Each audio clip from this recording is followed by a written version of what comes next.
আশ্বিনের শারদ প্রাতে বেজে উঠেছে আলোকমঞ্জিত।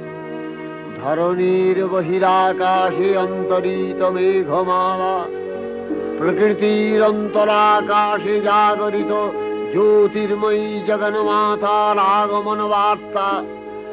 আনন্দময়ী মহামায়ার পদধ্বনি অসীম ছন্দে বেজে উঠে রূপলোক ও রসলোকে আনে নবভাব মাধুরীর সঞ্জীবন।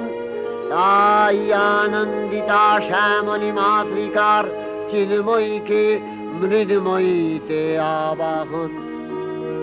আজ চিৎশক্তি রূপিণী বিশ্বজননীর শারদশ্রী বিমণ্ডিতা প্রতিমা মন্দিরে মন্দিরে ধ্যান বোধিতা। সিংহস্থা শশিশেখর